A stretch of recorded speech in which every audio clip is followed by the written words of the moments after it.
Now, One Nation's Pauline Hanson has band together with regional Queensland to ditch Queensland's 2032 Olympics bid, arguing the multi-million-dollar games won't benefit the regions. You've heard what I've had to say about this. Caleb, to bid or not to bid? I think they should bid. It's not a mutually exclusive thing.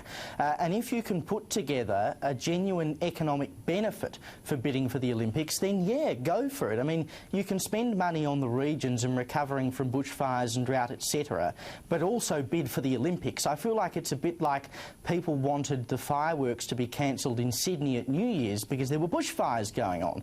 Now, you know, yes, there are bushfires going on and that's terrible, but that doesn't mean that we can't have other good things happening in the country at the same time. Yeah, exactly. We can walk and chew gum. Yes, we can walk and chew gum. And Kristy, I made the point at the beginning of the program that the rules have changed under the IOC in that regions, not cities, can also bid to host the games. So there'll be games in Townsville, along the Sunshine Coast. There'll be events in the Gold Coast. There'll be events in Brisbane.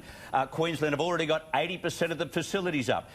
They're going to make, according to KPMG, $7.3 billion. It'll cost only $5.3. Even if it doesn't reap in that revenue and it costs a little bit more, it's a break-even point, but it puts Queensland on the world stage. Look, I'm going to take a pretty controversial view here, Chris. From all my years working in the tourism industry, I've worked in Tourism Victoria for Qantas and for Air New Zealand. Australia is trying to attract a luxury product. That is the growth in tourism that's coming to this country. And if you put people who have paid for a luxury product and they land in Brisbane and they want to go to beautiful restaurants in Brisbane and have a seamless integrated luxury experience, and then they have to find their way to Townsville on a Qantas Dash flight and be picked up by a bus, it's not going to work. Oh, no, I don't agree with these regionalisation strategies. The pressure on facilities and services will improve as a result of getting that many people in the state, surely. No, anybody in the tourism industry will tell you the growth is in the luxury. That is why we don't have matches of the Australian Open played in Geelong or Ballarat here in Melbourne, Chris. It's a top-tier luxury event and you have to develop a top-tier luxury product.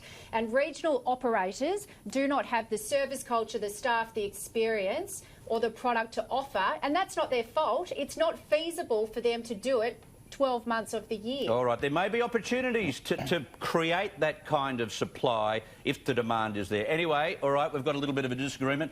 We've got lamingtons and we've got sausage sangers, but in terms of national cuisine, Australia's plate is empty. It's time to settle that part of our identity, we're told today. What is our national main course, do you think, Caleb? I'm not sure that we have one, and I'm not sure that we need to be particularly worried about that. I mean, there are lots of things that are quintessentially Australian that we might have borrowed from other countries or originally, you know, came from another country. I mean, the sausage sanger, you go to Bunnings, I mean, everyone associates having a sausage in bread with being Australian. It's not too sophisticated, though, is it? No, but it doesn't have to be, though, does it? I mean, does a food have to be sophisticated in order to be a national dish or to identify what the country is? I'm not terribly hung up about whether we have a national dish or not. I particularly enjoy pasta. It comes from Italy. I don't care whether it comes from Italy or not. It just tastes good. Kristy, I don't care where it comes from. Kristy, do we need a national dish, or have we got such a multi-culinary country that we shouldn't worry about, you know, saying that one thing is ours and other things are not? Well, in my house, I think it's the crusket with Vegemite. And you can hand them out at Brisbane Airport, Chris, when you put everyone on a bus to Townsville to watch the swimming championships. Oh, you've just put 3 stories and 3 issues all in one. Very, very clever.